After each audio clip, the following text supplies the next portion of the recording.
Africa can't grow without energy, yet it captures under 2% of global green tech funding. With 123 nations in the International Solar Alliance, the focus is now on pairing solar energy with the digital infrastructure to help Africa leapfrog into a connected, greener future. CNBC Africa's David Alabi got more insights from Ashish Khanna, Director General at International Solar Alliance.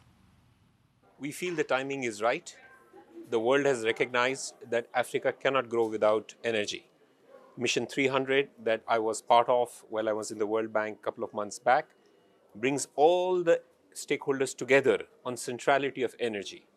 And what's very critical, that NSIA can play a very pivotal role by committing some of the financing and its innovation in giving the direction for private sector that must take center stage in meeting the targets for Nigeria, because world cannot have energy access if Nigeria doesn't meet its target.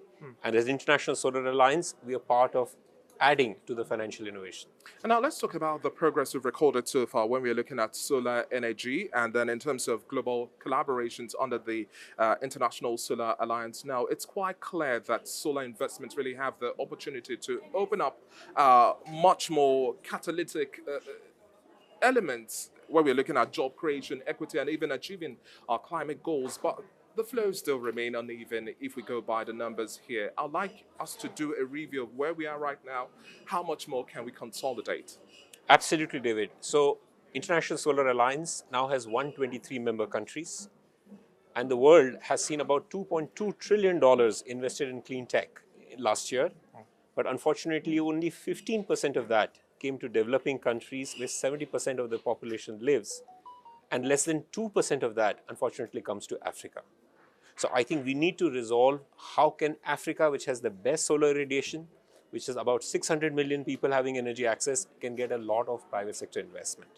And that's where International Solar Alliance is coming together with the Africa Solar Facility, a $200 million fund that is catalyzing almost 30 times the capital by giving in either risk mitigation instruments, junior equity, blended finance to crowd in private sector.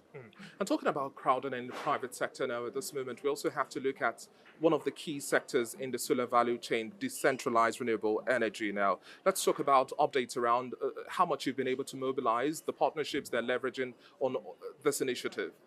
So there are multiple parts for decentralized renewable energy. And we have the fund for Nigeria too. And we have a fund for Nigeria too.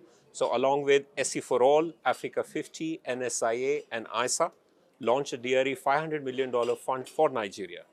And that's very important because Nigeria already has a big ecosystem of almost 120 developers, right regulations, private sector, all agencies. So I think they're ripe for $500 million investment. I will also add another critical offering for International Solar Alliance is how to build human capability in Africa to actually do these projects. We have about 10 African countries that have solar technology application resource centers as centers of excellence so that you can have the right labs, the right incubation environment for homegrown talent. And we are connecting it to a digital specialization from India because I feel energy and digital must go hand in hand.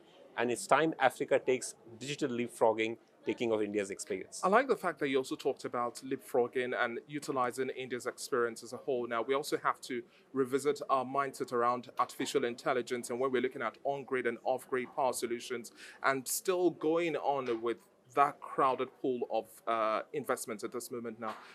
What are some of the hurdles we have to cross over at this moment? And in terms of the investment flows, what's the outlook like? Yeah. I should add that about half of Africans will get distributed renewable energy on the off-grid side. So that will continue to be a very important integral element that we are focusing on. In terms of barriers, there are certain barriers that are global in nature. I think Africa, unfortunately, has a lot of perceived risks that need to be reduced. And then there are some country platform risks, whether it is currency, whether it is project risks. Those will have to be addressed. And the best way to address them is going on policy and regulatory reforms and some risk mitigation to crowd in private sector. So a combination of policy regulatory reforms, risk mitigation and capacity building will help unleash this momentum. And in terms of accelerating this initiative under the SDGs as well, lastly now, what should be the near-term priority? Just one response and then we'll wrap up.